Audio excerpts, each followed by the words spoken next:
गुरुर्देवो महेश्वरः गुरुस्साक्षात् परं ब्रह्म तस्मै श्री गुरवे नमः।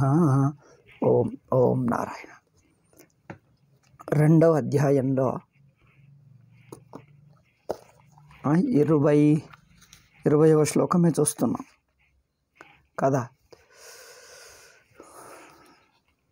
నజాయతే మ్రియతే వా కదాచిత్ నాయం భూత్వా భవితా వానభూయః అజో నిత్య శాశ్వతోయం పురాణో నహన్యతే హన్యమానే శరీరే. సో అజో నిత్య శాశ్వతో, ఇందులో ఆత్మ నిర్వికారం. నిర్వికారం అంటే స్వతసిద్ధమని అర్థం. ఏ మార్పులు లేకుండా ఏకరూపంగా ఉంటుంది, ఎప్పుడూ అట్లాగే ఉంటుంది అని అర్థం. వికారం పొందటం అంటే కొత్త రూపం తాల్చటం, మార్పుకు లోనవ్వటం, కాలానికి లోనవ్వటం. మార్పుకు లోనవ్వటం, కాలానికి లోనవ్వటం ఎక్కడుంది? జాగ్రత్త అవస్థలో ఉన్నప్పుడు. జాగ్రత్త అవస్థలో ఒక వ్యక్తిగా ఉన్నానన్నప్పుడు వ్యక్తి ఎట్లా ఉంటాడు? దేహం కలిగి ఉంటాడు గనక దేహం మారుతుంది, తాను మారుతాడు. దేహం మారుతుంది, మనస్సు మారుతుంది. అంతేకాకుండా ఒక చోటు నుంచి మరొక చోటుకు, ఒక వస్తువు నుంచి ఇంకొక వస్తువుకు ఇలా మారుతూ ఉంటాడు మనిషి. మనము ఎన్నో రోజులు గడుస్తున్నాయి అనిపిస్తుంది. అంటే రోజులు ఏం గడవవు. మన బుద్ధి ఒక అనుభవం నుంచి ఇంకో అనుభవానికి కదులుతుంది. మనం కదులుతున్నాం, మనం సాగుతున్నాం అనిపిస్తుందే, అదే కాలబుద్ధి. అసలు నిజంగా అది నిజం కాదు, అది భ్రాంతే. ఎవరు కదలరు, ఎవరు సాగరు. సాగుతున్నామని అనిపించటమే కాలబుద్ధి. కాలబుద్ధి జీవుడికి అంటుకొని ఉంటుంది. అందుకని మనం రోజులు గడుస్తున్నాయి, మనం ముందుకు సాగుతున్నాం అనిపిస్తుంది. ఒక అనుభవం నుంచి ఇంకో అనుభవానికి ఇట్లా సాగుతున్నాము అనిపిస్తుంది. ఇది దేహము నేను అనే బుద్ధి వల్ల. అంటే అవస్థలో ఉన్న ఒక వ్యక్తిని అని అనిపిస్తున్న బుద్ధికి ఇట్లా అనిపిస్తుంది. ఈ మార్పు తప్పదు. అయితే ఆత్మ అజం అంటుంది. అజం అంటే ఎట్లా తెలుసుకోవాలి? శరీరం చంపేయాలా, లేక శరీరంనే శాశ్వతంగా ఉంచేయాలా, లేక శరీరం మార్చకుండా అట్లాగే బిగబట్టి ఉంచాలా? ఇవేవి జరిగే పని కాదు. అంటే శరీరాభిమానిగా నువ్వు జన్మరహిత అజహ అని చెప్పటంలే. అజహ నిత్య అనేది, అజం అంటే జన్మరహితం, నిత్య అంటే ఎల్లప్పుడూ ఉండేది, మరణం లేనిది అని అర్థం. ఇక్కడ నిత్య శాశ్వత అని రెండు ఉన్నాయి. ఈ రెండిటికి అర్థం మారదు, నాశనం కాదు. శాశ్వతం అంటే మారదు, నిత్యం అంటే నాశనం కాదు అని అర్థం. ఈ రెండిటికి అర్థం ఎట్లా అర్థం చేసుకోవాలి అంటే, నువ్వు ఉన్నవాడివి ఏదో అయిపోవటం కాదు, అనిత్యంగా ఉన్నవాడు నిత్యం అయిపోవటం కాదు, మారుతున్నవాడు మారకుండా ఉండిపోవటం అట్లా కాదు. మరి ఎట్లా ఇది? మారుతున్నానని అనిపిస్తున్నది ఒక బుద్ధి, ఒక అభిమానం, ఒక దృష్టి. ఇంకొక దృష్టి, ఇంకొక లోతైన దృష్టికి వెళితే, నీ స్వరూప దృష్టికి పోతే నీ స్వరూపంలో నువ్వు అలా ఉన్నావు అని చెప్తుంది. నువ్వు అయిపోతావు అని అనటంలే. అయిపోతావు అని అనటం వల్ల లోకులు తప్పుగా తెలుసుకొని దేహమే మారకుండా ఉంటుందేమో, లేక దేహంలోనే ఎప్పటికీ శాశ్వతంగా ఉండిపోతానేమో, నిత్యం అంటే అట్లానా? లేక నేను ఒక వ్యక్తిగా ఈ దేహం వదిలి ఇంకొక దేహంకు పోతాను, ఈ దేహం వదిలేసి ఇంకొక దేహంలో పోతాను, ఇంకొక లోకంలో ఉంటాను, ఇక అక్కడ అట్లాగే ఉండిపోతాను చాలా రోజుల వరకు, ఇక మారను, అట్లాగే ఉండిపోతాను, ఇట్లా అనుకుంటున్నారు. అంటే లోకులు నిర్వికారం, మరణరహితం, శాశ్వతంగా ఉంటాడు, వికారం పొందడు, నిత్యంగా ఉంటాడు అనే మాటను రెండు రకాలుగా అర్థం చేసుకుంటారు. రెండు తప్పులే. రెండు రకాలుగా అర్థం చేసుకుంటారు. ఆ రెండు కూడా తప్పే. ఒకటి నేను ఒక వ్యక్తిగా, దేహేంద్రియాదులున్న ఒక వ్యక్తిగా ఉంటూ ఈ దేహమే శాశ్వతంగా ఉంటుంది అనుకుంటున్నారు. అవునా? అదొకటి. అందుకోసం లోకులు ఏం చేస్తారు? దేహమును శాశ్వతంగా ఉంచటం కోసం ఎక్కడ లేని ప్రయత్నాలు చేస్తారు. దీన్ని మారకుండా ఉంచాలి, ఆరోగ్యంగా ఉంచాలి, ఇంకేదో చెయ్యాలి, మందులు, ఖర్చులు ఏమేమో పెడతారు. అయితే శాస్త్రం చెప్తున్నది, నువ్వు నేను దేహం అనే వ్యక్తిగా ఉన్నంతసేపు ఏమీ చెయ్యరాదు, చేసినా జరిగే పని కాదు. ఎందుకంటే శరీరం స్వభావమే మారుతుంది. శరీరము శాశ్వతంగా ఉండటం, మారకుండా ఉండటం, ఎవరైనా ఉండటం చూసామా? పోనీ యోగులు వింటాం మనం. యోగులు, సిద్ధపురుషులు, మహనీయులు ఎవరెవరో ఉన్నారట, ఆశ్చర్యకరమైన అష్టసిద్ధులు ఉన్నాయట అని వింటాం. ఏ యోగి అయినా శాశ్వతంగా ఇప్పటికీ బతుకున్నాడా చెప్పండి? ఏ యోగి అయినా 100 ఏళ్ల కింద, 200 ఏళ్ల కింద పుట్టిన యోగి, ఏ యోగి అయినా భారతదేశంలో ఇప్పటికీ బతుకున్నాడా? మరి ఎవరూ ఉండరయ్యా. ఒకతన్ని నేను అరవిందో ఆశ్రమంకు పోతే అక్కడ ఒకతన్ని కలిశాను. ఆయన ఏమంటాడంటే, మా అరవిందులు చెప్పారు, ఆయన అరవింద భక్తుడు, శరీరమే శాశ్వతంగా ఉంటుంది, సాధన చేస్తే అట్లా అవుతుంది అని ఆయన చెప్పాడు. అది విని నేను ఆకర్షితుడినై ఇక్కడికి వచ్చాను స్వామీజీ అంటాడు. శరీరమే శాశ్వతంగా ఉంటుందట, అది సాధించటానికే అరవింద భక్తుడైపోయాడు. ఇది ఏమిటయ్యా అన్నాను. అంటే కొందరు శరీరమే మారకుండా ఉంటుంది, శాశ్వతంగా ఉంటుంది అనుకున్నారు. ఇది పెద్ద భ్రమ, ప్రత్యక్షంగా కనిపిస్తూనే ఉంది. ఇంతవరకు ఎవరూ బతికిలేరు. ఉన్నారా? ఎవరూ లేరు. మరి అటువంటిది నువ్వు శాశ్వతంగా దేహరూపంగా ఉండటం, నేను దేహరూపుడైన వ్యక్తిని అనుకోవటం, ఈ రెండు ఉన్నంతసేపు ఎవరూ శాశ్వతం కాదు. నిజానికి అసలు నిజంగా మనిషికి ఎప్పుడు చనిపోతాను అన్న భయమంతా దేహం ఉన్నంత వరకే ఉంటుంది. దేహం నేనన్న అభిమానం ఉన్నంత వరకు భయం. దేహం వదిలేస్తే మృత్యు భయమే పోతుంది. చూడండి, ఒక్కసారి చనిపోయిన వాళ్లకు దేహం వదిలేస్తే మరణ భయమే లేదు, హాయిగా ఉన్నారు. దేహం వదిలేసి ఉంటారే, వాళ్ళకు భయమే లేదు. ఎందుకంటే దేహం ఉన్నంతసేపే భయం. పోతాను. దేహం వదిలేస్తే భయమే లేదు, నిర్భయం అయిపోతారు.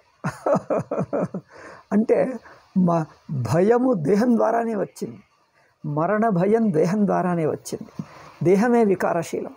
అయితే దీన్ని దాటాలి అంటే దేహమునే శాశ్వతం చేస్తామనుకోవటంలో ఒకటి పెద్ద భ్రమ ఏముందంటే, దేహమే నేనన్న అభిమానం. ఇక రెండవది ఏమిటంటే, అయితే ఇది కుదరదు అని చెప్పేశాం. అయితే రెండవది ఏమిటి అంటే, ఇక్కడ కాకపోతే నేను ఇంకెక్కడికో లోకంకి వెళ్ళిపోతాను, ఈ దేహం వదిలేస్తాను, ఒక్కసారి ఎట్లాగో చచ్చిపోతాను, ఇక ఒక్కసారి చనిపోతే అక్కడెక్కడికో లోకంకు వెళ్తాను, అక్కడ ఇంకొక దేహం వస్తుంది, ఇక ఆ దేహం మారదు, శాశ్వతంగా ఉంటుంది. ఆ దేహం ఒకటి విచిత్ర దేహం ఉంటుంది, ఒక దివ్యమైన దేహం ఉంటుంది. దివ్యమైన అంటే ఏమిటి?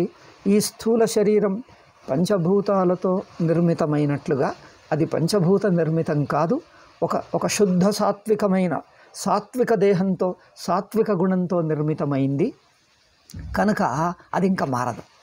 అట్లాగే ఉంటుంది. ఇక అనేక లక్ష జన్మల వరకు మారకుండా ఉంటుంది. ఇక అట్లాగే అదొక లోకం ఉంటుంది, అక్కడ నేను ఉండిపోతాను అని. అది భ్రమే.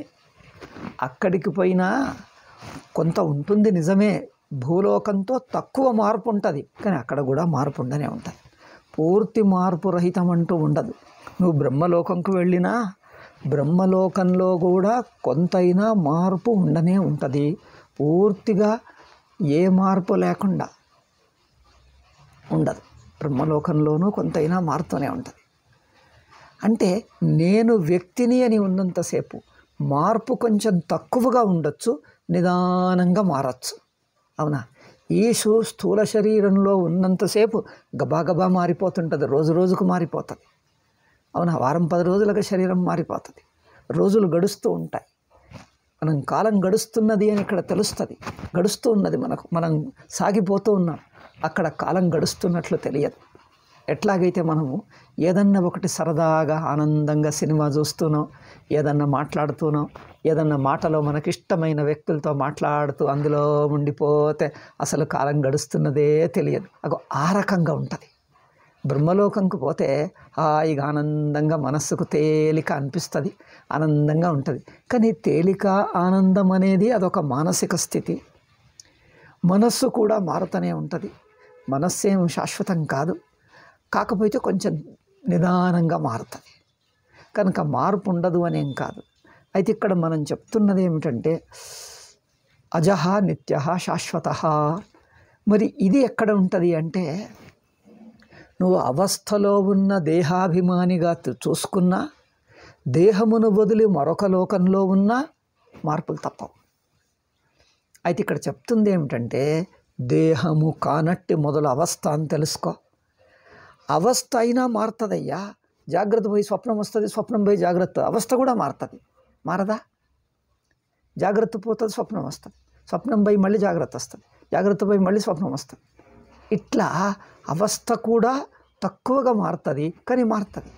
అయితే అవస్థలోని దేహమును అన్న అభిమానం వదిలి నేను అవస్థారూపుడను అని అది వదిలి అవస్థ సాక్షితాను అంటే ఏ అవస్థ అంతా నా చైతన్యంలో ఉంది, నా తెలివిలో ఉంది. నేను ఒక వ్యక్తిని కాదు, ఒక అవస్థను కాదు. చూడండి, వ్యక్తి అంటే ఒక వైయక్తికత వస్తుంది, అత్యంత పరిమిత బుద్ధి. అవస్థ అంటే వ్యక్తి కాదు, కాకపోతే ఒక తాత్కాలిక ఒక స్థితిలో ఉంటాడు, కొన్నాళ్ళు ఉంటాడు, మళ్ళీ ఇంకొక స్థితికి పోతాడు. అయితే అక్కడ వ్యక్తి కాను, స్థితి కాను, నేను స్వతసిద్ధ స్వరూపాన్ని, అది కావాలి. నేను వ్యక్తి కాను అంటే జాగ్రత్త అవస్థలో లేను, అవస్థ కాను. అవస్థలో ఉండటం వ్యక్తి, అవస్థ అవటం కూడా వ్యక్తి కాకున్నా అదొక అవస్థ, అదొక స్థితి. నేను అవస్థలో ఉన్న వ్యక్తిని కాదు, అవస్థారూప స్థితిని కాదు, వ్యక్తి కాదు, స్థితి కాదు, స్వతసిద్ధాన్ని. అవస్థలు నాలో కల్పితం. ఇట్లా అవస్థలను కూడా తెలుసుకుంటున్న సాక్షిని, చైతన్యాన్ని అని తెలుసుకుంటే కాలం కూడా నా యందు కల్పితమే, అవస్థలు కల్పితమే. అవస్థలు మారతాయి, ఈ అవస్థ పోతుంది, అది వస్తుంది, నేను దేనికి మారను. నేను ఒక అవస్థ నుంచి ఇంకొక అవస్థకు పోవటంలే, ఒక అవస్థ నుంచి ఇంకొక అవస్థకు పోతున్నానంటే మీరు అవస్థగా ఉన్నారు, స్థితిగా ఉన్నారు. ఒక అవస్థ నుంచి ఇంకొక అవస్థకు పోతున్నానంటే అంత మార్పన్న ఉన్నది. అది సన్నటి మార్పు, కానీ అంతైనా ఉన్నది. అవునా? అయితే ఇక్కడ ఆత్మస్వరూపం నిర్వికారం అని చెప్పితే అంత మార్పు కూడా లేదు. అంటే నేను ఉండటం ఉనికి స్వరూపమే నాది, ఉనికి స్వరూపమే నాది, చైతన్య స్వరూపమే నాది. జాగ్రత్త అవస్థ తోస్తుంది, పోతుంది, స్వప్నావస్థ తోస్తుంది, పోతుంది. అవునా? జాగ్రత్త అవస్థ నాలో కల్పిస్తుంది, పోతుంది, మళ్ళీ స్వప్నం కనిపిస్తుంది, పోతుంది. తాను మాత్రం వీటన్నిటిని తెలుసుకుంటున్న తెలివి మాత్రంగా ఉంటాడు, తెలివి మాత్రంగా, చైతన్య మాత్రంగా ఉంటాడు. చైతన్యంలో అవస్థలను వెలిగిస్తున్న, అవస్థలను తెలుసుకుంటున్న తెలివి మాత్రం మారదు. చూస్తున్నారా? అవస్థలను తెలుసుకుంటున్న తెలివి మాత్రం మారదు. ఎందుకంటే అవస్థను తెలుసుకోవటం వల్ల తెలివిలో ఏ మార్పు రాదు. మామూలుగానైతే అవస్థలో ఉన్న వ్యక్తి అయితే, మనస్సు అయితే దేన్ని తెలుసుకుంటుందో దానికి అంటుకుంటుంది. ఆ వస్తువుతో పాటు మనస్సు మారుతుంటుంది. నువ్వు దేన్ని తెలుసుకుంటే ఆ ఆలోచన వస్తుంది, ఇంకొకటి తెలుసుకుంటే ఇంకొక ఆలోచన, ఇంకొకటి తెలుసుకుంటే ఇంకొకటి ఆలోచన. తెలియబడుతున్న వాటితో పాటు మనస్సు కూడా మారుతుంది. అయితే ఇక్కడ మనస్సును వదిలి ఉన్నాడు అంటే అవస్థనే వదిలేశాడు, అవస్థలోని మనస్సును వదిలేశాడు. అవస్థలోని మనస్సు వ్యష్టి మనస్సు, అవస్థ మనస్సు అంటే సమష్టి మనస్సు. వ్యష్టి మనస్సు లేదు, సమష్టి మనస్సు లేదు. చూసారా? అవస్థలోని మనస్సు వైయక్తిక మనస్సు, మొత్తము అవస్థ కూడా మనస్సే, కాకపోతే అది సమష్టి మనస్సు. అవస్థలోని మనస్సు వదిలేశాడు, నేను కాదు అని. మొత్తము అవస్థను వదిలేశాడు, అది తాను కాదు. ఇక మనస్సే లేదు. మనస్సే లేనప్పుడు ఆ చైతన్యానికి ఇంక అవస్థ లేదు కనుక అది నిత్యం అన్నాడు, అది కూటస్థం అన్నాడు. ఇక్కడ అదే అంటాడు, యస్మాన్ నమ్రియతే తస్మాద్ నిత్యశ్చ యద్యపి ఆద్యంతయోర్విక్రియయో ప్రతిషేధే సర్వాః విక్రియాః ప్రతిషిద్ధా భవంతి తథాపి మధ్యభావినీనాం విక్రియాణాం స్వశబ్దైరేవ తదర్థైః ప్రతిషేధః కర్తవ్యః. అనుక్తానామపి యౌవనాది సమస్త విక్రియాణాం ప్రతిషేధో యథా స్యాదిత్యాహ శాశ్వతః ఇత్యాదినా. అంటే మధ్యలో శరీరంకు జన్మ మరణాలు లేకున్నా ఉన్నంతసేపైనా శరీరం మారుతుంది కదా, ఆ మార్పులను కూడా నిషేధిస్తూ ఆ రకమైన మార్పు కూడా తనకు లేదు అని తెలుపుతూ అపక్షయ లక్షణ విక్రియ ప్రతిషిద్ధతే శాశ్వత. శాశ్వత అంటే నిదానంగా క్షీణిస్తూ ఉంటుందే, అది కూడా లేదు. నా అపక్షీయతే స్వరూపేణ నిరవయవత్వాత్. ఎందుకంటే తాను అవస్థకు కూడా సాక్షి అయిన చైతన్యం గనక, అవస్థకు సాక్షి అంటే అవస్థ రూపుడు కాదు, అవస్థలోనివాడు కాదు. నేను అవస్థలో లేను, అవస్థను కాను, రెండు కావాలి. అవస్థలో లేను, అవస్థను కాను. అవస్థ కాకుండా స్థిరంగా ఉంటాను, కుటస్థంగా ఉంటాను. అంటే అవస్థ యొక్క ఆది అంతాలు నాకు తెలుస్తాయి, అవస్థ యొక్క అంచు తెలుస్తుంది. అంటే అవస్థ నాలో మునిగిపోతుంది, నాలోనే కల్పితమై తోస్తుంది, మళ్ళీ నాలోనే మునిగిపోతుంది. అవస్థ నాలోనే మునిగిపోతుంది, నాలోనే తేలి కనిపిస్తుంది, మళ్ళీ తనలోనే మునిగిపోతుంది. తాను మాత్రం అవస్థలాగా తేలుతూ మునుగుతూ, అంటే తోస్తూ అదృశ్యమవుతూ, తోచటం మునగటం అది ఉండదు. తనకు తోచటమును మునగటము రెండు ఉండదు, ఎప్పుడూ చైతన్యంగానే ఉంటాడు. అట్లా సాక్షి అన్నప్పుడు అవస్థను కూడా తెలుసుకుంటున్నాడు అంటే తాను అవస్థ కాడు అని అర్థం. అవస్థను తెలుసుకుంటున్నాడంటే అర్థం అవస్థ కాడు అని అర్థం. అవస్థనే మింగేసేవాడు అని అర్థం. అవస్థనే మింగేసేవాడు. అవస్థ కనిపిస్తే తనలో కనిపిస్తుంది, ఇంకా పోయిందంటే తనలోనే మునిగిపోతుంది. కానీ తాను మాత్రం మింగుతున్నవాడుగా ఉన్నాడు, అవస్థను తెలుసుకుంటున్నా ఉన్నాడు, అంటే చైతన్యంగా. అవస్థను తెలుసుకోవటం అంటే అవస్థను తనలో కలిపేసుకోవటం అని అర్థం. అవస్థను తెలుసుకోవటం అంటే ఎదురుగా పెట్టి తెలుసుకోవటం అని కాదు. ఎదురుగా పెడితే ప్రమాతృప్రమేయమన్న జ్ఞాతృజ్ఞేయమన్న ద్వైతం వచ్చేస్తుంది. అవస్థను ఎదురుగా పెట్టి తెలుసుకుంటాడని కాదు, అవస్థను తనలో ముంచేస్తాడు అని అర్థం. అవస్థను ముంచేస్తాడు, అవస్థనంతా వ్యాపించేస్తాడు అని అర్థం. అవస్థను తెలుసుకుంటాడు అంటే జాగ్రత్త అవస్థ, స్వప్నావస్థ, సుషుప్తి అవస్థ, మూడు అవస్థలను తెలుసుకుంటాడు. తెలుసుకునేది చైతన్యం. అంటే 3 అవస్థలను వ్యాపిస్తుంది, ఒకేసారి వ్యాపిస్తుంది. ఇంకా 3 అన్నది ఒకటొకటిగా కాదు, అక్కడ 3ంటిని ఒకేసారి వ్యాపిస్తుంది, ఒకటొకటని కాదు. 3ంటిని ఒకేసారి వ్యాపిస్తుంది అంటే 3ంటిని తనలో ముంచేస్తుంది, తనలో కలిపేసుకుంటుంది, ఇంకా తనకు విడిగా లేదన్నట్టు. అట్లా చూడటంనే అవస్థను తెలుసుకుంటున్న సాక్షి. అంటే లోకులు ఏమనుకుంటారు, నేను సాక్షిగా ఉండాలనుకున్నాను స్వామీజీ, నేను ఎట్లుండాలి చెప్పండి అంటారు. మొదటి రోజు వేదాంతం వినడానికి వచ్చి వాడు సాక్షిగా ఉంటాడట. చూడండి ఎట్లా ప్రశ్న వేస్తారు. వేదాంతం చెప్పటం సులువు అనుకుంటారు, ప్రశ్నలు వింతగా యోగ్యత లేని ప్రశ్నలు వచ్చి అడుగుతారు. వాడికి వేదాంతం వినే యోగ్యత లేదు, ఇంకా ప్రారంభం ఇప్పుడే చెయ్యాలి. అయితే తనకున్న సమస్య చెప్పడు. సమస్య ఏమైందంటే, ఏ డాక్టర్ దగ్గరికి పోయినా కూడా నువ్వు ఒక సామాన్య మనిషిగా నీకెక్కడ నొప్పి ఎక్కడున్నది, ఏమైంది, కాలుకి ఏమైందా, తలనొప్పి తల అయిందా, ఏమైందో చెప్పంతే. అక్కడికి పోయి ఒక డాక్టర్కు తెలిసినట్టుగా అట్లున్నది ఇట్లున్నది, నాకు ఆ మంది ఇవ్వండి ఈ మంది ఇవ్వండి అని వస్తే డాక్టర్ కోపం వస్తుంది. ఎందుకంటే నువ్వు ఒక పేషెంట్గా నీ దగ్గర ఉన్న రోగం ఏమిటో, నీకున్న ఇబ్బంది ఏమిటో చెప్పు. ఆ రోగం ఏమిటో తాను నిర్ధారిస్తాడు. నువ్వు రోగ లక్షణాలే చెప్పు, రోగం పేరు చెప్పకు. రోగ లక్షణాలు చెప్పు, నీకు అనిపిస్తున్నది ఏమిటో అవి చెప్పు.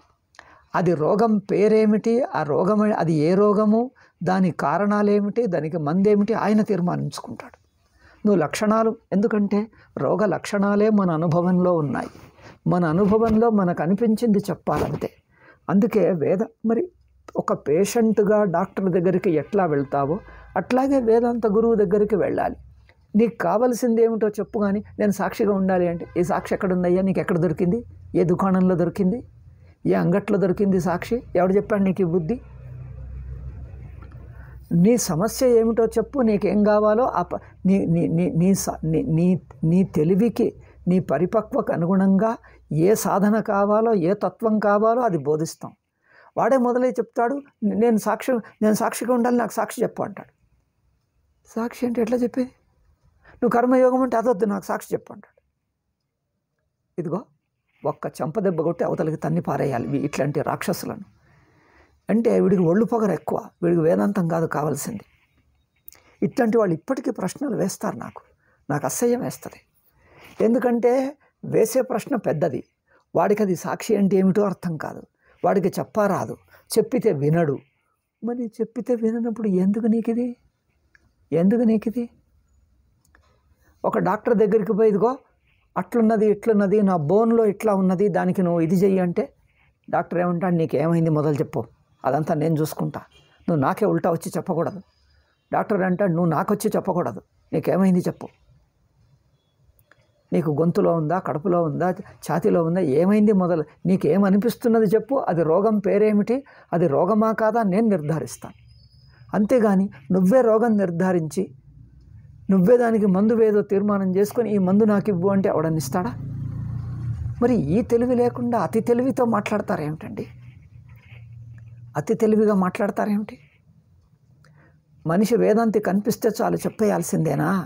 ఎట్లా చెప్తావు చెప్పు, ఎట్లా చెప్పాలి చెప్పు, నాకు సాక్షి, వాడు ఏమి తెలియదు, మొదట నన్ను సాక్షిగా ఉంటాను నాకు చెప్పు అంటాడు. ఏం చెప్పాలి వాడికి సాక్షి అంటేనే ఏమీ తెలియదు, చెప్పమంటాడు. వద్దు నీకు అర్థం కాదంటే కోపం వస్తుంది అంటాడు, నువ్వు చెప్పాల్సిందే అంటాడు. నువ్వు వేదాంతం నేర్చుకున్నావు ఎవరి కోసం, సమాజంకు సేవ చేయాల్సిందే, ఇట్లా బెదిరిస్తాడు నన్ను. నువ్వు సమాజం కోసం నువ్వు వేదాంతం నేర్చుకున్నావు, చెప్పకపోతే నువ్వు స్వార్థపరుడివి, మాకు చెప్పాల్సిందే. ఇంకా వళ్ళు పొగరు చూడు, నీకు ఇవ్వాల్సింది తన్నులయ్యా, వేదాంతం కాదు, నీకు చెప్పాల్సింది తన్నులే, దానికే నువ్వు పనికొస్తావు. అయితే బుద్ధి ఎట్లా ఉంటుందంటే, నేడు రేపు అందరూ ఇట్లాగే తయారయ్యారు, ఒక్కళ్ళు కాదు. మునుపటి రోజుల్లో గురువు దగ్గరికి పోవాలంటే మాకు భయం వేసేది. పోతే మేము ఏం మాట్లాడతామో, పనికిరాంది తెలియంది ఏం మాట్లాడతామో మాకు తెలియదు, మేము సామాన్యులం, లౌకికులం. ఒక గురువు దగ్గరికి పోతే, గృహస్థ గురువు కానీ సన్యాసి కానీ ఎవరన్నా కానీ దగ్గరికి పోయి కూర్చుంటే మౌనంగా కూర్చునేది, నమస్కారం చేసి ఇట్లా కూర్చునేది. ఆయనే అడుగుతారు, నీ పేరేమిటి, ఎక్కడి నుంచి వచ్చావు, నీకేం కావాలి చెప్పు. మేము అడగాలంటే భయం వేసేది. ఎవరన్నా వేరే వాళ్ళు అడిగితే వేరే వాళ్ళకి చెప్పి వాళ్ళ చేత కొంచెం అడిగించేవాళ్ళం. అడగాలంటే మాకు భయం వేసేది, ఎందుకంటే ఏం అడగాలో ఎట్లా అడగాలో మాకు ఏమీ తెలియదు, అంతా లౌకికులం, అవివేకులం. పెద్దవాళ్ళు, గురువులు, పూజ్యులు, వాళ్ళని మనం అట్లా పిచ్చిగా వాగొద్దు. ఇది ఏమీ లేదు ఈ కాలం వాళ్లకు. ఇష్టం వచ్చినట్లు అక్కడ ఇక్కడ విన్నదేదో ఆ పదం ఈ పదం పనికిరాంది ఇష్టం వచ్చినట్టు మాట్లాడేస్తారు. చెప్పకపోతే ఇక్కడ వచ్చాడు మూర్ఖుడు ఇట్లాగే. నేనన్నా నీకు ఎట్లా చెప్పొస్తుంది, చెప్పకపోతే ఏమంటాడో తెలుసా, వేదాంతం నేర్చుకున్నారు సమాజం కోసం, మీరు చెప్పాల్సిందే, లేకపోతే మీరు స్వార్థపరులు, ఎవరి కోసం నేర్చుకున్నారు వేదాంతం, మాకు చెప్పాల్సిందే. ఎదుకొచ్చాడు వీడేడు దోచుకోవటానికి దొంగొచ్చి ఇంటికి, నువ్వు ఎక్కడ పెట్టావో చెప్పాల్సిందే నాకు, నేను చెప్పను అంటే నువ్వు మర్చిపోయానంటే, ఇంకా మర్చిపోయానని నటిస్తావా?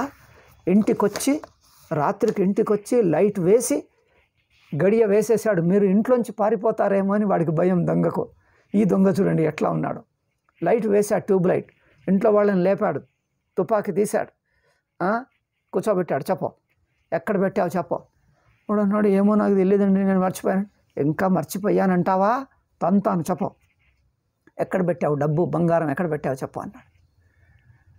చెప్పడమే కాదు, చూపి అంతే. ఏమో నాకు తెలియదంటే, నేను చూపించా అంటే, నీకెంత ధైర్యంగా, నేను వస్తే నువ్వు చూపించంటావా? అసలు మర్యాదగా గౌరవంగా, అబ్బో మీలాంటి వాళ్ళు మా ఇంటికి దొంగలుగా రావటం మా జన్మ అదృష్టం, చూపిస్తా, మీకోసమే పెట్టుకున్నాను, తీసుకుపోయి నన్ను ఉద్ధరించండి అని ఇట్లా అనాలి, అప్పుడు వాడు సంతోషిస్తాడు. అట్లాగే మాట్లాడుతున్నారు, దొంగల్లాగే మాట్లాడుతున్నారు నేడు రేపటి వాళ్ళు. నేను ఎందుకు అనాల్సి వస్తుంది అంటే, కొంచెం సిగ్గు తెచ్చుకోండి, మనుషులుగా మారండి. ఒక గురువు దగ్గరికి వెళ్తే ఎట్లా మాట్లాడాలో మొదలు నేర్చుకోండి. అంటే చాలామంది పాత విద్యార్థులు ఉన్నారు, వాళ్ళందరికీ తెలుసు. నేను కొత్త వాళ్ళు ఎవరన్నా మూర్ఖులుగా ఉంటే నేను కటువుగా మాట్లాడుతున్నాను, తిడుతున్నాను, నాకు తెలిసే తిడుతున్నాను. మీకు తిట్లు ఇష్టం లేకపోతే ఇప్పుడే సెల్ ఫోన్ వదిలేసి వెళ్ళిపోండి, ఇంకోసారి నా ప్రవచనాలు వినకండి. మీకు ఇష్టం వచ్చింది, మీ తిట్లను మీరు ఇష్టం వచ్చినట్లుగా మాట్లాడితే మీకు వేదాంతం నేర్పేవాడు ఉంటే పోయి నేర్చుకోండి. నా దగ్గరికి మాత్రం రాకండి. నేను వేదాంతం సాంప్రదాయికంగా చెప్తాను. ఇట్లా కావాలంటే రండి, లేకపోతే రాకండి. ఎవరన్నా ఉంటే నేను నిజంగానే అంటున్నా, వదిలేసుకోండి, ఇంకోసారి రాకండి, వినకండి. నా మీద ఏమన్నా కోపం వస్తే దుష్ప్రచారం చేసుకోండి కావలసినంత. నేను దుష్టుండని, అహంకారి అని ఇంక అందరికీ అడ్వర్టైజ్మెంట్ చేసుకోండి, అందరికీ చెప్పేసుకోండి. ఎవ్వరు రావద్దు, వినవద్దని కూడా చెప్పుకోండి, మాకేం లేదు, నిశ్చింతగా నేను ఉంటాను. బుద్ధి ఎట్లా ఉందంటే కామన్ సెన్సే లేదు. తానన్నదే చెప్పాలట, తనకది నువ్వు ఏం అడుగుతున్నావో నీకు తెలియదు, మూర్ఖ బుద్ధి. నువ్వు వేదాంతి దగ్గరికి, గురువు దగ్గరికి పోయి నీకేం కావాలో, నీకు ఒక సామాన్య మనిషిగా నీకేమనిపిస్తుందో చెప్పు. అది వాళ్ళు అర్థం చేసుకొని నీకు అవసరమైన సాధనం అది చెప్పడట, సాక్షే చెప్పాలట. వేరేది కర్మయోగం అంటే అదంతా అక్కర్లే, భక్తి సాధన జపము అదేం అక్కర్లే, నాకు సాక్షి చెప్పు అంతే. నేను సాక్షిగా ఉండాలి. చూడండి ఎట్లా ఉంది. కలవు వేదాంతిన సర్వే, కలియుగంలో అందరూ వేదాంతులే అని శాస్త్రం చెప్తుంది. అట్లా ఉన్నారు. ఏం లేదు, వాళ్ళ బుద్ధిని వాళ్ళు నాశనం చేసుకోవటం. అందుకే వేదాంతం చూడండి చాలా డేంజరస్. అది ఏది అత్యంత శక్తివంతమైన మందుంటుందో, శక్తిశాలి అయిన మందుంటుందో అది తప్పుగా ఉపయోగిస్తే నాశనం కూడా చేస్తుంది. వేదాంతము ఎంత గొప్పదో అంత నాశకారి కూడా. నువ్వు అయోగ్యుడవైతే నిన్ను నాశనం కూడా చేసేస్తుంది వేదాంతం. యోగ్యత ఉంటే నిన్ను ఉద్ధరిస్తుంది, యోగ్యత లేకపోతే నిన్ను నాశనం చేస్తుంది. లోకులకు యోగ్యత పెంచుకుందామన్న ప్రయాస లేదు. యోగ్యత పెంచుకుందాం, వేదాంతానికి మేము యోగ్యులమవుదాం. వేదాంతం చెప్పిన తత్వము మా అనుభవంలో నిలవాలి. దానికి కావలసిన యోగ్యత, నాకు నిజంగా వేదాంతం చెప్పే తత్వం కావాలి, నేను బ్రహ్మాన్ని తెలుసుకోవాలి అంటే అయ్యో దానికోసం ఏ సాధనైనా చేస్తా, ఏ యోగ్యత పెంచుకోవటానికి నేను ఏది కావాలన్నా చేస్తా. నాకు వేదాంత తత్వం కావాలి, అలా కావాలి, ఆ జిజ్ఞాస కావాలి, ఆ చిత్తశుద్ధి కావాలి. దానికోసం ఏమైనా చేస్తా, ఎంత కష్టాలైనా పడతా. అది కదా జిజ్ఞాసు చేయాల్సింది. సాధకుడి లక్షణం జిజ్ఞాసు లక్షణం. మేము యోగ్యత పెంచుకోం, మేము ఇట్లాగే కూర్చుంటాం, మేము ఇట్లాగే ఉంటాం, మీరు చెప్పి మమ్మల్ని బ్రహ్మ అని చెప్పేయాలి అంతే. లేకపోతే మా తప్పులు, మా మోహం, అజ్ఞానాన్నే మీరు బ్రహ్మజ్ఞానంగా ప్రకటించేయాలి, మా అజ్ఞానమే బ్రహ్మజ్ఞానం అనేయాలి, మా సంసార బుద్ధినే మోక్షం అనేయాలి మీరు. ఇదిగో ఇట్లా, దీనికోసమా మీరు వచ్చేది? మూర్ఖులు. అవునా? మొదలు వినయంగా ఉండండి. నీకు తెలియదు అనే గురువు దగ్గరికి వెళ్ళండి. నీ అతి తెలివి ప్రదర్శించటానికి గురువు దగ్గరికి వెళ్ళనక్కర్లేదు. నీకు తెలియకపోతేనే కదా గురువు దగ్గరికి వెళ్తామా? లేకపోతే ఆయన్ని బెదిరించి అట్లా చేయి, ఇట్లా అలా లేదు, ఇలా లేదు, నువ్వు సరిగ్గా చెప్పలే, ఇది చెప్పండి. మరి నీకు మొదలే తెలిస్తే ఎందుకయ్యా?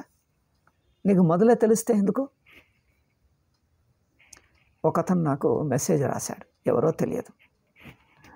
నాకు అద్వైతం నేర్చుకోవాలని ఉంది, నాకు హిందీలో పుస్తకాలు ఏమైనా మంచివి ఉంటే చెప్పండి అన్నాడు. నేను పుస్తకాలతో వేదాంతం నేర్వటం ఇది ఎక్కడి బుద్ధి అండి? మేము అట్లా నేర్వలేదండి, మాకు రాదు, నాకు చెప్పటం రాదట్లా. మేము గురువు దగ్గరికి పోయి నేర్చాం కానీ పుస్తకాలు చదువుకొని మేము వేదాంతులం కాలేదు. పుస్తకాలు చదువుకొని మేము వేదాంతులం కాలేదు. గురువుల దగ్గర ఏళ్ల తరబడి పడి ఉన్నాం.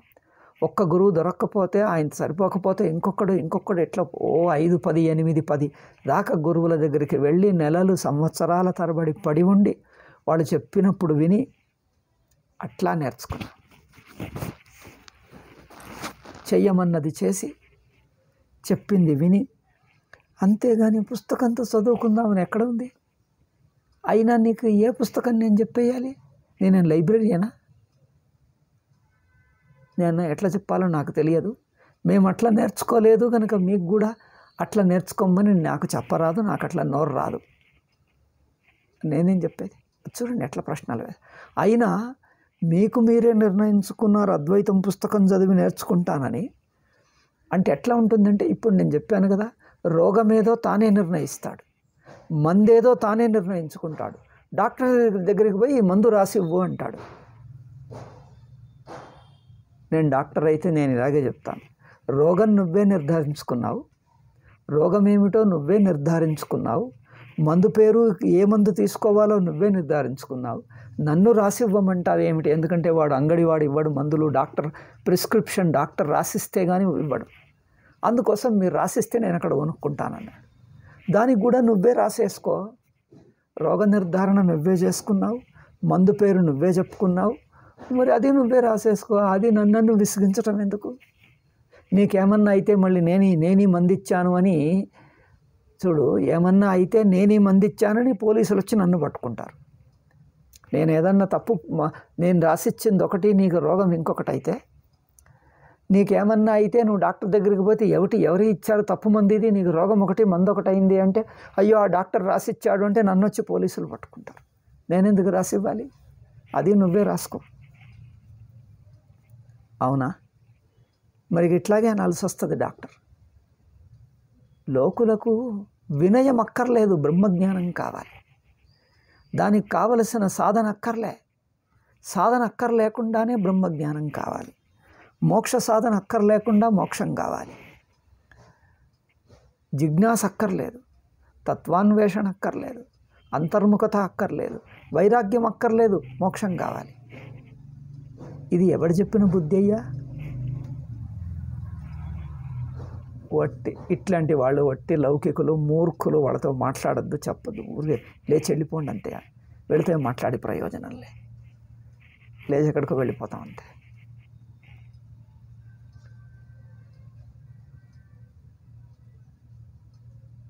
వేదాంతం అంటే సరదా అనుకుంటున్నాడా, ఆట అనుకుంటున్నాడా? అయితే మొదలు వినయం కావాలి. నేర్చుకోవటంలో జిజ్ఞాస ఉండాలి, వినయం ఉండాలి, విద్య పట్ల వినయం ఉండాలి, ఆదరం ఉండాలి. నీకు కావలసింది మోక్షం కదా, మోక్షం పట్ల ఆదరం ఉండాలి, వినయం ఉండాలి. మోక్షాన్ని చొలకం చెయ్యకు. ఎంతో భక్తితో ఆదరంతో మోక్ష స్వరూపం అంటే పరమాత్మే అనేది దాన్ని పూజ్య భావంతో చూడు. అవునా? నీ సాధనను పూజ్య భావంతో చూడు. నీకు బోధించే గురువు పట్ల, ఎందుకంటే గురువు వల్లనే నీకు జ్ఞానం కలుగుతుంది కనుక ఆ గురువును అదే వినయంతో, అదే పూజ్యభావంతో, అదే ఆదరంతో చూడు. దాన్ని చొలకం చెయ్యటం, తేలిగ్గా తీసుకోవటం, పైన మాట్లాడటం, అగౌరవంగా చూస్తే నీకు జ్ఞానం కలగదు. పుస్తకాలు మరి అంత కావాలని వాడు, నేను అతనికి అదే అన్నాను, మరి నువ్వే అద్వైతమును నువ్వే చదువుకుంటానంటే మరి ఆ గురువు అవసరం లేదన్నప్పుడు మరి ఈ ప్రశ్నన్నా ఎందుకు అడుగుతున్నారు అని నేను అన్నాను. ఈ ప్రశ్నన్నా ఎందుకు అడుగుతున్నారు? ఏ పుస్తకమో మీరే నిర్ణయించుకోండి, మీరే తెచ్చేసుకోండి, లేకపోతే మీరే రాసుకోండి. ఎందుకు? మీరే పుస్తకం రాయండి, సరిపోతుంది. నన్ను అడగటం ఎందుకు? నేను అన్నాను. ఏం కావాలో పుస్తకం చదివి చేస్తాను అనుకుంటే మరి మీరే చదువుకోండి, లేకపోతే ఇంకొకటి, అది మీరే నిర్ణయించుకోండి. దానికన్నా నేను అవసరం వచ్చానా? దానికన్నా నేను అవసరం ఎందుకు వచ్చాను? మేము అవసరం లేదు కదండి, గురువు అవసరం లేదు కదా, మరి మీరే నిర్ణయించుకోండి. ఎందుకు ఇంకా అదన్నా? అవునా? ఈ కాలంలో మొదలు గురువులు అవుతారు, తర్వాత శిష్యులు అవుతారో కాదో శిష్యులు వచ్చే జన్మకు చూద్దాంలే. ఈ జన్మలో అయితే మొదలు గురువు అయిపోండి. వచ్చే జన్మలో అన్నా ఇంకా ఆ తర్వాత 2-3 జన్మల తర్వాత శిష్యుడు మొదలు గురువు అయిపోవచ్చు. ఇక ఇది పద్ధతి తయారైంది. ఎందుకంటే ఇది ఒక అహంకార యుగం. యుగమునే అహంకార యుగం తయారు చేశారు. మనుషులందరినీ మొదటి నుంచి ధైర్యంగా ఉండు, అహంకారిగా ఉండు, ఎవ్వరినీ లెక్క చేయకు. మొదలు మనిషికి జీవితంలో ఉండేదే తల్లిదండ్రులను ఎప్పుడైతే నువ్వు పూజ్య భావంతో చూడవో, ఎవరంటే నీకు పూజ్యభావం ఉండదు, ఎవరంటే గౌరవం ఉండదు. ఎవరికైతే గురువు అంటే గౌరవం లేదు అంటే వాడికి తల్లిదండ్రులు అంటే గౌరవం లేదని తెలిసిపోయింది. తెలుస్తూనే ఉంది, కనిపిస్తూనే ఉంటుంది. నీకు మొట్టమొదటి గురువు తల్లి. నువ్వు తల్లిని ఎంత గౌరవంగా చూస్తావో దాన్ని బట్టి నీకు ఎక్కడ పోయినా ఇంకొక వ్యక్తిని ఏ రకమైన నీకు చిన్న ఉపకారం చేసినా, ఎవరి ఉపకారం నువ్వు కోరుతున్నా అక్కడ వినయంగా ఉంటావు. ఎవరి ఉపకారం నువ్వు కోరుతున్నా ఆశిస్తున్నా అక్కడ వినయంగా ఉంటావు. అది ఇంకా ఆధ్యాత్మికత అంటే తప్పకుండా వినయం కావలసిందే. ఎందుకంటే ఇది బాహ్య వస్తువు కాదు, ఇది తన ఆంతరిక అనుభవం గనక దానికైతే ఒక మనస్సు శుద్ధంగా ఉండటం అనేది తప్పకుండా అవసరం. అందుకని మొదలు ఈ కాలంలో కుటుంబ వ్యవస్థ చిన్న భిన్నమవుతుంది. తల్లిదండ్రులంటే మా మీద ఇన్వెస్ట్మెంట్ పెట్టి, మా డబ్బులు పెట్టి, మా ఖర్చులు పెట్టి మాకు చదివించి, మేము వాళ్ళను మాకు అన్నారు గనక నువ్వు మాకు డబ్బులు ఖర్చు పెట్టి, లక్షలు కాదు కోట్లు ఖర్చు పెట్టి మమ్మల్ని చదివించి ఇంజనీర్లు డాక్టర్లు చేసి అమెరికాకు పంపాలి. మీ కర్తవ్యం అంతే, కన్నందుకు మీకు ప్రాయశ్చిత్తం చేయాలి. ఏమిటి? మా మీద కోట్లు ఖర్చు పెట్టి అమెరికాకు పంపించేయాలి. దాంతో మీ పాప పరిహారం అయిపోతుంది. ఇంకా తర్వాత మాట్లాడద్దు, మేము ఎవరి దగ్గరికి పోతాం, ఎక్కడికన్నా పోతాం. ఇంకా మాత్రం ఇట్లాంటి వాళ్ళకు వేదాంతం వస్తుందా? నేను చెప్తాను అట్లాంటి వాళ్ళకు. నేనే కాదు, ఏ గురువు చెప్పడు, ఎవరు చెప్పరు. చెప్పిన వాడికి ఎక్కదు అది. మొదలు తల్లిదండ్రులను గౌరవించటం నేర్చుకోండి. వాళ్ళే మీకు మొదటి గురువు, మొదటి దేవుడు. గురువు దేవుడు రెండు. తల్లిదండ్రి మొదలు గురువులు, వాళ్ళు దేవులు. వాళ్ళ తర్వాత వాళ్ళంతటి వాళ్ళు, వాళ్ళతో సమానులు మీకు ఎవరైతే జీవితంలో అంతగా ఉపకారం చేశారో వాళ్ళు.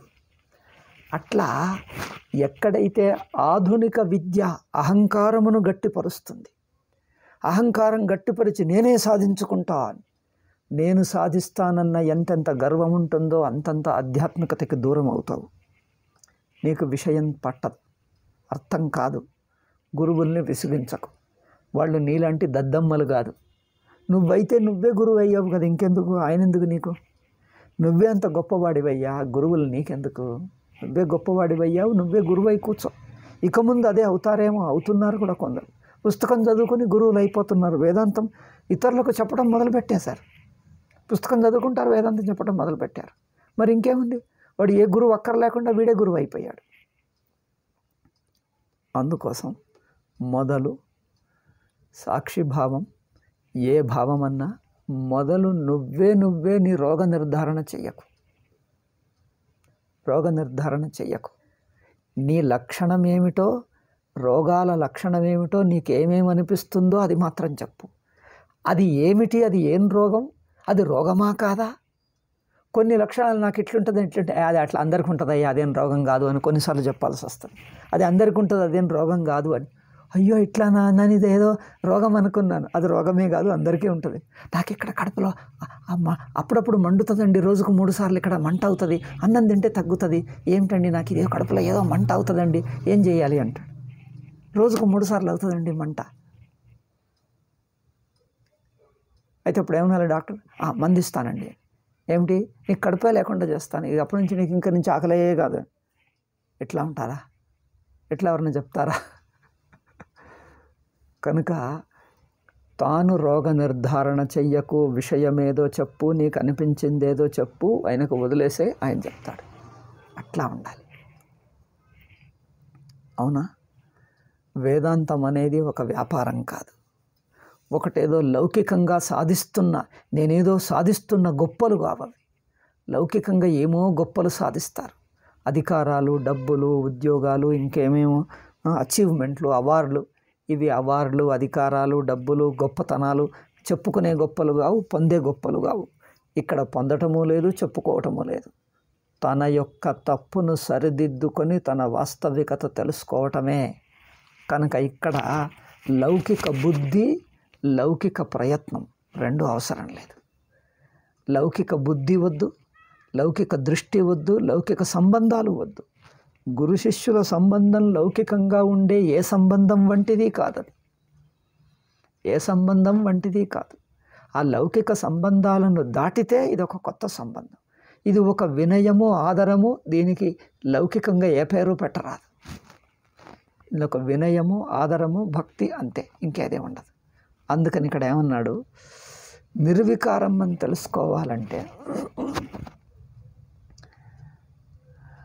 అవస్థలోని ఒక వ్యక్తిని కాదు, అవస్థను కాదు, అవస్థలోని వ్యక్తి అంటే. అందుకే కొత్త వాళ్ళు వింటే నేను అది కూడా ఇంతకుని చెప్పాను, మళ్ళీ చెప్తాను.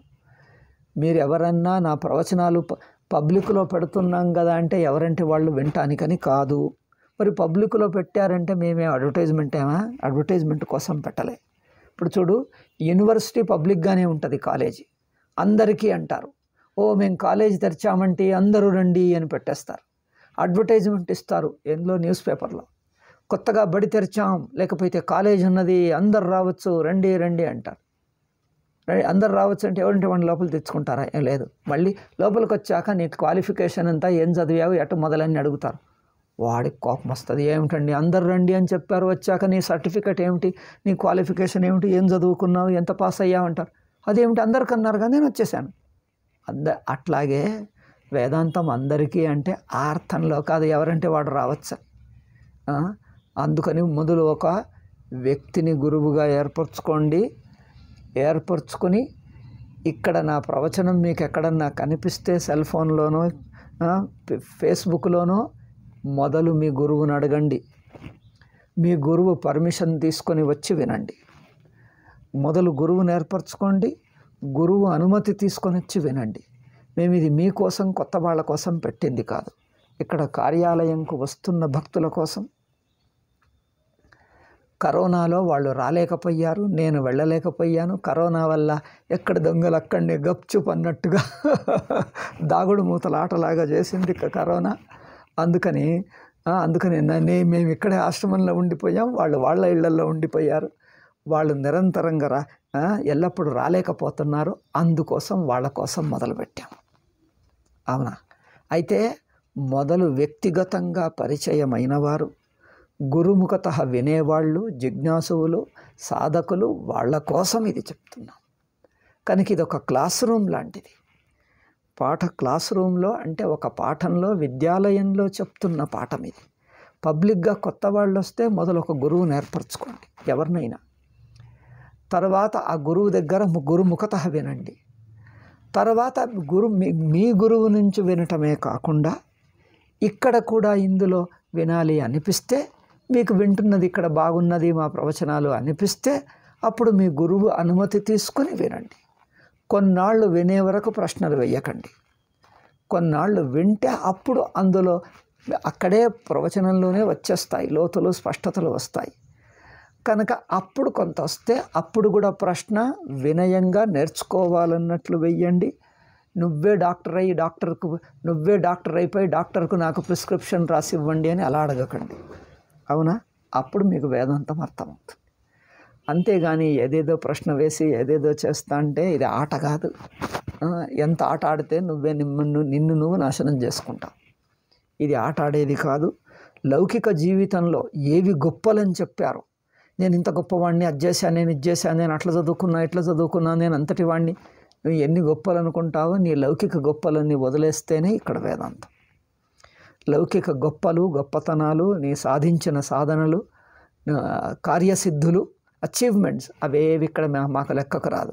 నువ్వు ఎవరు, ఎంత బ్యాక్గ్రౌండు, ఎన్ని చదివావు, ఎంత డబ్బు సంపాదించావు మేము అడగమా, అవి అవసరం లేదు. అవి ఉన్నా మాకు పనికిరావు. అవి మీకున్నా అవి పనికిరావు.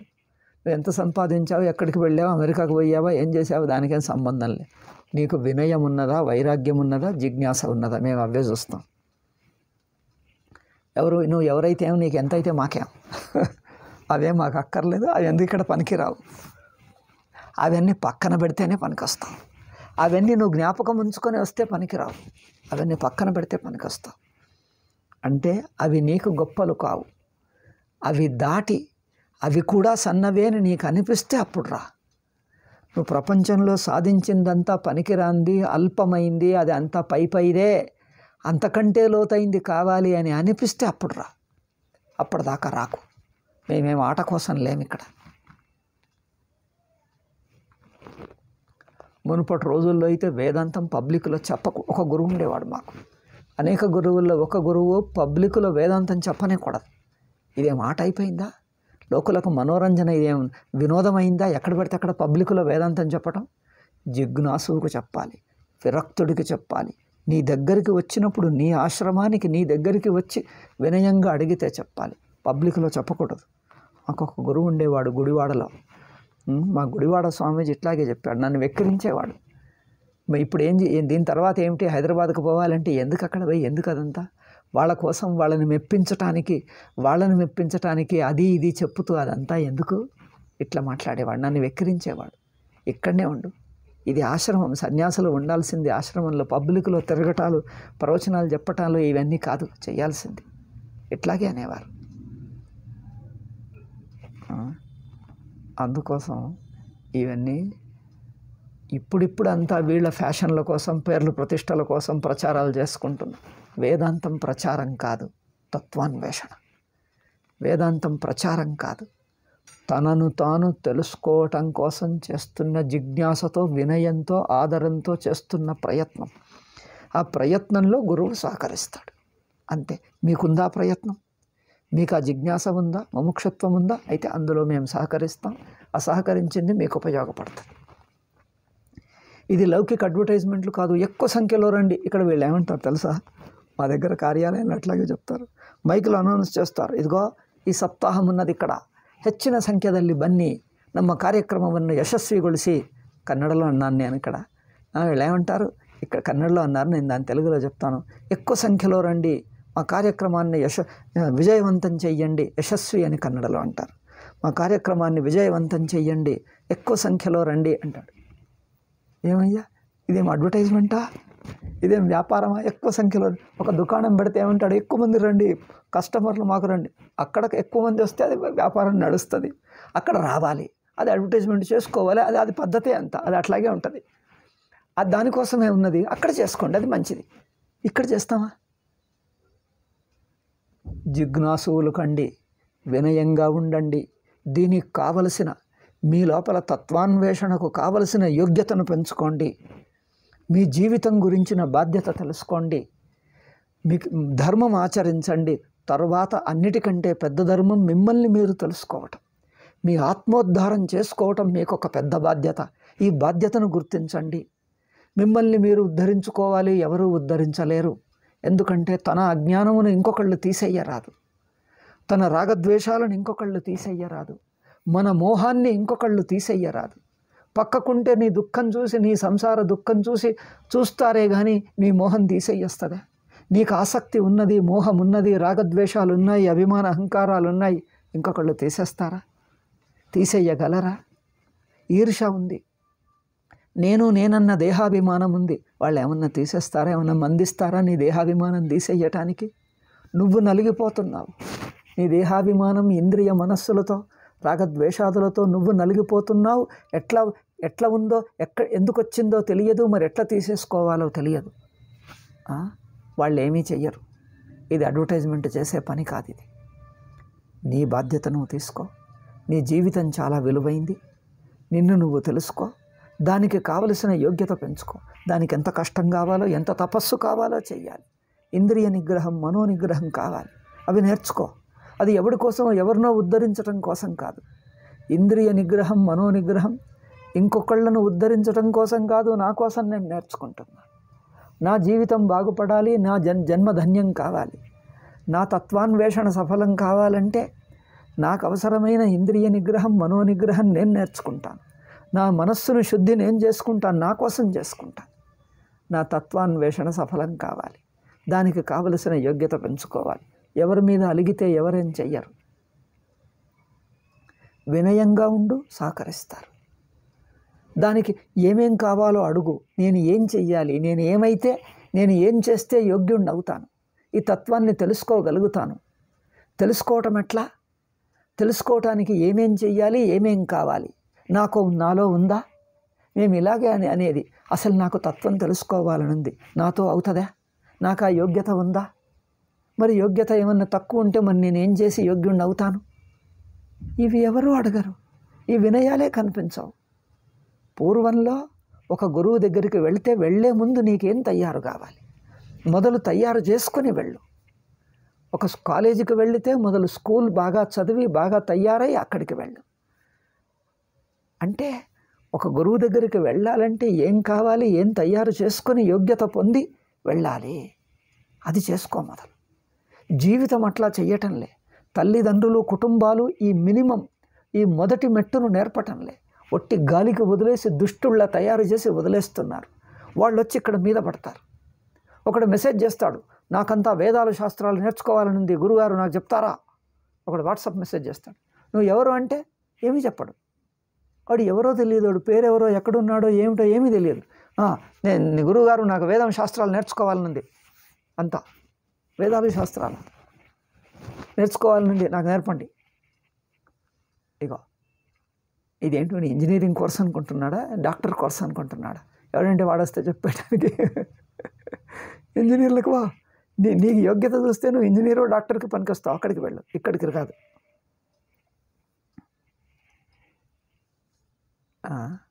ఇదంతా తెలిసిన వాళ్ళు కదా, పాత విద్యార్థులకు అంతా ఉన్నాయి. ఈ యోగ్యత, ఈ వినయము ఇవన్నీ నేర్చుకున్నారు మొదలే. ఎవరన్నా వస్తారేమో వచ్చి ఇలాంటివి విసిగిస్తారని ఎప్పుడన్నా మధ్య మధ్యలో ఇలాంటివి చెప్తుంటాను. అందుకని దానికి కావలసిన యోగ్యత నేర్చుకోండి. గురువు దగ్గరికి వెళ్ళటానికి కూడా కావలసిన బేసిక్ మొదటి మెట్టు యోగ్యత కావాలి. అది లేకుండా ఎక్కడో పోయి ఏదో మాట్లాడతానంటే అవుతుందా? అందుకని ఒక వినయము, జిజ్ఞాస, దానికి కావలసిన తపస్సు మూడిటికి సిద్ధమై ఉంటే రండి. ఇది లేదంటే మొదలవి నేర్చుకోండి. అది తెలియకపోతే మాకేం తెలియదండి, మేము ఎట్లెట్లో పెరిగాము, ఈ ఆధునిక సమాజంలో, ఆధునిక కుటుంబంలో, ఆధునిక బుద్ధులతో పెరిగాం, మేము ఏం అడగాలో తెలియదు, ప్రశ్న ఏం చెయ్యాలో తెలియదు, మేము కొన్ని తప్పులు ఉండొచ్చు, మరి ఏం చెయ్యాలో చెప్పండి, అప్పుడు చెప్తాం. ఇదిగో మొదలు ఇవి నేర్చుకోవాలి. వేదాంతం అంటే ఇది, గురువు అంటే ఇది, జిజ్ఞాస అంటే ఇది, సాధన అంటే ఇది, మొదలు కొన్ని ప్రారంభిక మెట్లు కొన్ని చెప్తాం. అవి కొన్ని రోజులు అభ్యాసం చేసి నేర్చుకొని రా, తర్వాత మెట్టు ఇంకా లోతైంది చెప్తాం. అంతన్నా వినయం ఉండని. అక్కర్లేదట, మాకు అన్నీ తెలుసు, మేమే నిర్ణయించుకున్నా, నువ్వు ఇవ్వాలంతే. ఒక ఉదాహరణకి ఎట్లా ఉందంటే, నేను ఎక్కడో చదివాను, దేహమే శాశ్వతం చెయ్యొచ్చు, దేహమునే మరణం లేకుండా చెయ్యొచ్చు అని నేను ఎక్కడో విన్నానా? మీరు గురువు గారు కదా, నాకు ఇవ్వండి, నా దేహమే శాశ్వతంగా చావకుండా ఉండి. అది నాకు రాదంటే, చూడు రాదని తప్పించుకుంటున్నారు, అట్లా అంటే నేను ఊరుకునేది లేదు, మీకు అన్నీ తెలుసు, చెప్పండి, ఇవ్వాల్సిందే, మీరు ఇవ్వాల్సిందే. నేను నా దేహం శాశ్వతం కావాలి, నాకు దానికి సాధన ఏదో చెప్పండి. ఇదిగో ఎట్లా ఉంది చూడండి. గురువును బ్లాక్మెయిల్ చేస్తే నేర్చుకోవచ్చా? బెదిరిస్తే, బ్లాక్మెయిల్ చేస్తే, అరెస్ట్ చేస్తే నేర్చుకోవచ్చా? ఏం కుదరదు. అవునా? అగో అది ఇక్కడ కావాల్సింది. ఎనీవే, అప్పుడప్పుడు వస్తాయి. భగవద్గీతలో అయితే సాధన ప్రధానం. గీత ఎప్పుడు సాధనలనే ప్రధానంగా నేర్పుతుంది. అందుకనే సద్గుణాలు, ఆధ్యాత్మిక గుణాలు అనేక సార్లు చెప్తాడు.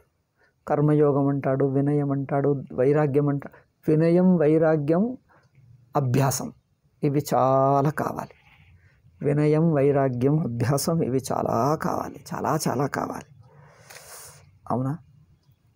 అయితే ఇక్కడ ఏమంటున్నాడు, నజాయతే మ్రియతే వా అనో, ఇక్కడ ఏమన్నాడు, అజో నిత్య శాశ్వతోయం పురాణ. అయితే ఇక్కడ తాను ఒక వ్యక్తిగా ఉంటే, అంటే అవస్థలో ఉన్నాను అంటే నేను దేహాభిమానిగా ఉన్నాను, నా చుట్టూ ప్రపంచం ఉన్నది, ఈ దృష్టిలో ఉన్నంతసేపు వికారం తప్పదు. ఈ దృష్టి నుంచి కొంచెం వ్యాపక దృష్టి, అవస్థా చైతన్యాన్ని అని ఆ దృష్టికి వచ్చినా వ్యక్తిగత వికారం తప్పదు, కానీ అవస్థా మార్పు తప్ప. వ్యక్తిగత వికారం దాటిపోయావు.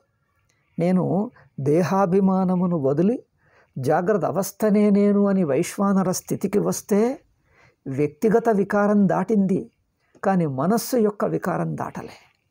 అదేమిటి అంటే, ఒక అవస్థ ఇంకొక అవస్థగా మారిపోతుందిగా, అది దాటలేదు. అయితే వ్యక్తిగత వికారం దాటాలి, ఒక అవస్థ ఇంకొక అవస్థగా మారిపోవటం అది దాటాలి. అంటే నాకొక స్థితి లేదు, వికారము లేదు. అట్లా దీన్నే శాశ్వతం, నిత్యం అనే రెండు మాటలతో చెప్పాడు. శాశ్వతం అంటే వ్యక్తిగతంగా మారటం, నిత్యం అంటే అవస్థ కూడా లేకపో, తనకు అవస్థ లేదు, తాననేది ఒక స్థితి కాదు, తాను స్వతసిద్ధ తత్వం, స్వతసిద్ధంగా నిరంతరంగా తానే తానుంటున్నది. అక్కడ దేహం లేదు, ఇంద్రియం లేదు, అది ఒక మానసిక స్థితి కాదు, అది స్వతసిద్ధం. కనుక మొత్తం అవస్థనే మింగేస్తుంది.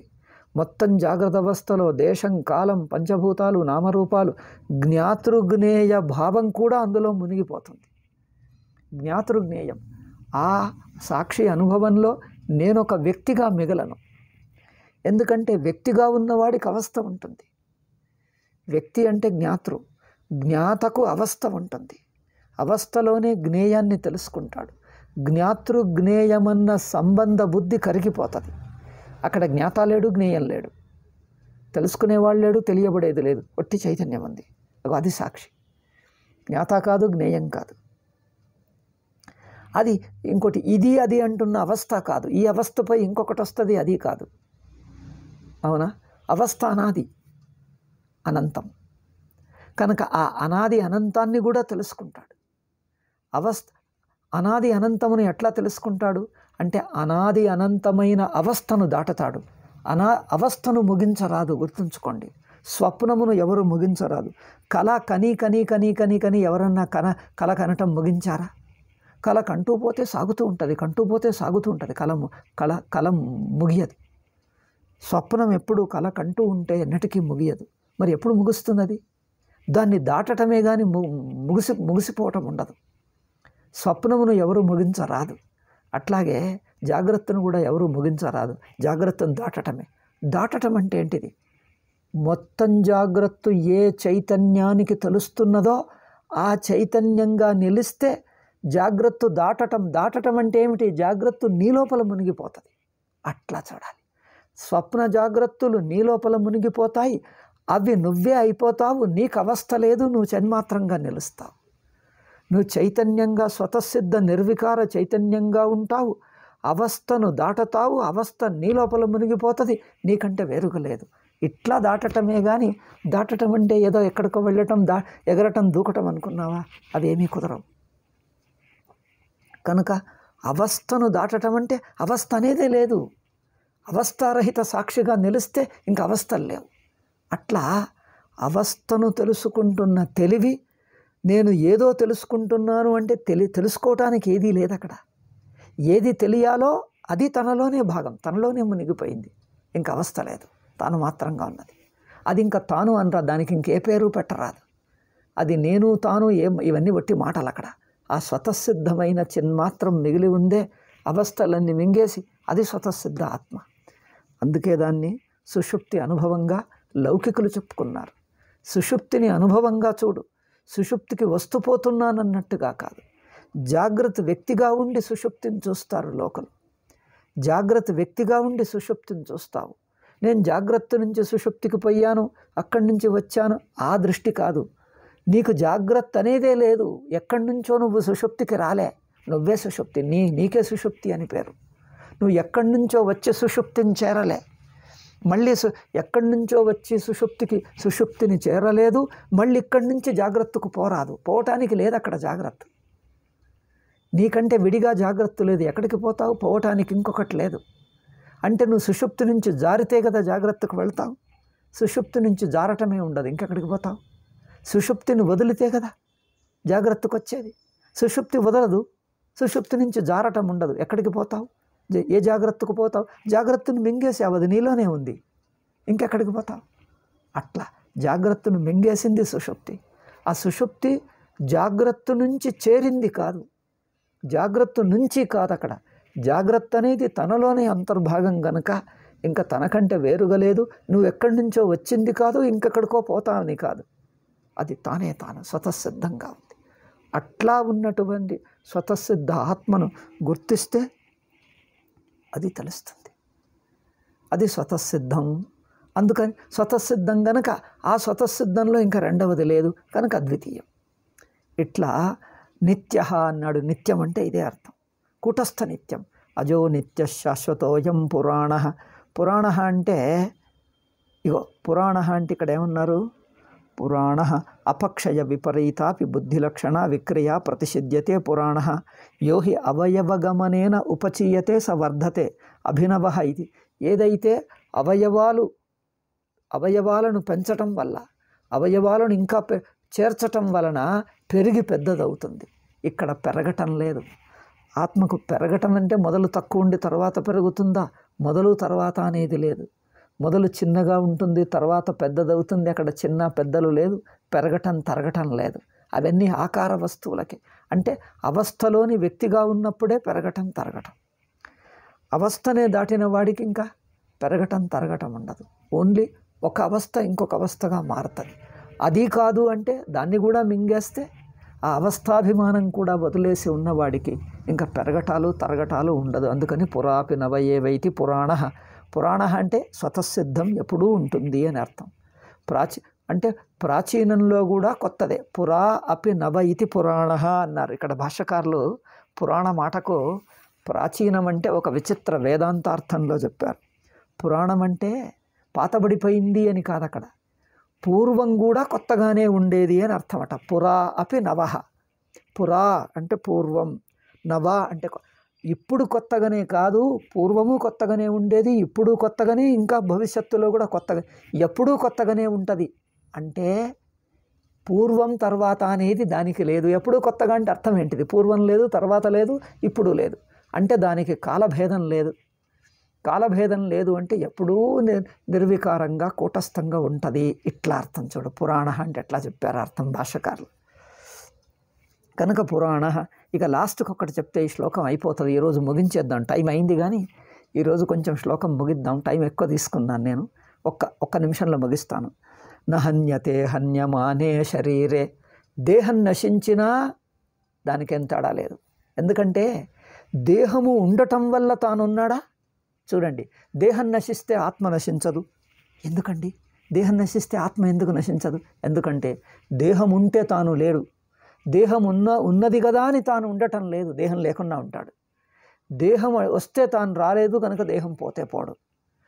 అంటే దేహం ఉండటం వలన తాను ఉండటం కాదు, తన ఉనికి స్వతంత్రమే. తాను ఉండటం దేహం అవసరం లేకుండా ఉన్నాడు. దేహం అవసరం లేకుండా ఉన్నాడు. దేహం వచ్చినా తానేం రాలే, దేహం పోయినా తాను పోడు. ఎందుకంటే దేహం యొక్క రాకపోకలకు సంబంధం లేదు అని అర్థం. దేహం వచ్చినా తాను రాలే. దేహం ఉండటం తన ఉండటం కాదు. దేహం ఉన్నది అంటే తాను ఉంటాం. ఇప్పుడు మనిషి చనిపోయిన తర్వాత కూడా లౌకిక ఉదాహరణ, అక్కడ శవం ఉన్నది, అయితే మనిషి ఉన్నాడు అంటామా? ఒకతను అంటాడు, ఆయన్ని కలవటానికి వచ్చానండి దేవదత్తుడు అన్నాడు. ఆయన అంటాడు, ఆయన లేడండి, వెళ్ళిపోయాడు. ఎప్పుడు పోయాడు అంటాడు, ఇదిగో ఇక్కడే ఉన్నాడు చూడు, పడిపోయాడు, శవం అయిపోయాడు అంటాడు. మరి ఉన్నాడు కదండి అంటే లేడండి అంటాడు. ఇదిగో ఇక్కడే ఉంటే లేదంటారు ఏమిటి అంటే, అది ఆయన కాదయ్యా, ఆయన దేహమే అయితే ఉన్నాడని చెప్పేవాళ్ళం. ఆయన దేహం కాదు కదా. దేహం ఉంటే ఉన్నాడు అంటే ఇక దేహం ఉన్నది, మరి ఆయన లేడు. ఓ అంటే దేహం తాను కాదు. దేహం ఉన్నా నేనుండను, దేహం లేకున్నా నేనుంటాను. దేహం ఉన్నంత మాత్రాన నేనుండను, దేహం లేకున్నా నేనుంటాను. ఇట్లా చూడండి, హన్యమానే శరీరే. దేహం చచ్చినా తాను చావడు అంటే ఇట్లా అర్థం చేసుకోవాలి. వేదాంత దృష్ట్యా చూడాలి, లౌకిక దృష్ట్యా కాదు. అంటే దేహం ఉన్నా, దేహం ఉంటే తాను ఉంటాడని, దేహం లేకపోతే తాను లేడని. అంటే దేహము యొక్క ఉనికి అభావాలు, దేహము యొక్క ఉండటం లేకపోవటానికి సంబంధం లేదంటే దేహ దృష్టి అవసరం లేదు. దేహమును కొలతగా పెట్టి దేహం ద్వారా చూడకు. దేహపు కొలత నీకు అవసరం లేదు. దేహం ఉందా నువ్వు ఉన్నావు, దేహం లేదా నువ్వు లేవు. అంటే నీ ఉండటం లేకపోవటానికి దేహంకు సంబంధం లేదు. దేహము ఒక కొలత కాదు. దేహము నీకు ప్రమాణం కాదు. దేహము నీకు లెక్క కాదు. దేహం ద్వారా నువ్వు చూడనక్కర్లే. నువ్వు చూడటానికి నిన్నుగా చూసుకో, దేహం ద్వారా కాదు. అందుకని హన్యమానే శరీరే నా హన్యతే హన్యమానే శరీరే. దేహం లేకున్నా ఉన్నాడు. ఎందుకంటే దేహం ద్వారా అంటే అవస్థలో ఉన్నవాడిగా చూడకు. నువ్వు అవస్థలో ఒక వ్యక్తిగా ఉన్నట్టు ఆ దృష్ట్యా చూడకు. అవస్థలోని వ్యక్తి కాదు, మొత్తం అవస్థకే సాక్షి అయిన తాను. కనుక అవస్థ అనేది, అవస్థలో ఉండటం అనేదే లేదు అక్కడ. అవస్థనే లేకపోతే అవస్థలోని వ్యక్తిత్వం ఏమిటి? అవస్థనే లేదన్నప్పుడు, జాగ్రత్త స్వప్నావస్థలే లేనప్పుడు అవస్థలోని ఒక వ్యక్తి అన్న మాటకు అర్థమే అదే లేదు ఇంకా. అందుకని హన్యతే హన్యమానే శరీరే. ఇట్లా న విపరిణమతే. దేహం లేకున్నా తనకేం తేడా లేదు. ఎందుకు? ఉన్నప్పుడే నాకు అది నేను కాదు కదా. దేహం ఉన్నప్పుడే నేను కాదు, పోతే నాకేం? అదేమిటి అంటే, ఎందుకంటే దేహం ఉంటే నేను లేను, దేహం కాకుండా నేనున్నాను. దేహంకు విడిగా, దేహం కాకుండా ఉన్నాను గనక ఉనికి చైతన్యం అనేది దేహంలో భాగం కాదు. చైతన్యం దేహంలో భాగం కాదు. దేహమును వెలిగిస్తూ ఉన్నది చైతన్యం. దేహమును తెలుసుకుంటూ దేహంకు విడిగా, దేహం అనేది ఒక వృత్తి, దేహం అనేది ఒక మనస్సు యొక్క వృత్తే. అది చైతన్యంలో మునిగిపోతుంది అంతే. దేహవృత్తి, దేహమన్న ఒక థాట్ చైతన్యంలో మునిగిపోతుంది. చైతన్యానికి వృత్తి లేదు, దేహం లేదు అక్కడ. అట్లా దేహమన్న వృత్తిని కూడా మింగేసి కూర్చున్నాడు గనక దేహవృత్తి లేకుండా స్వతసిద్ధంగా ఉన్నది అది ఆత్మ. అందుకని నహన్యతే హన్యమానే శరీరే 20వ శ్లోకం ముగించాం. ఇక 21 కొంచెం ఉన్నది, అది 21వది వచ్చే పాఠంలో మొదలు పెడదాం. గత 1-2 వారాలు జరగలేదు, సరే మళ్ళీ అన్న చెప్పుదాం.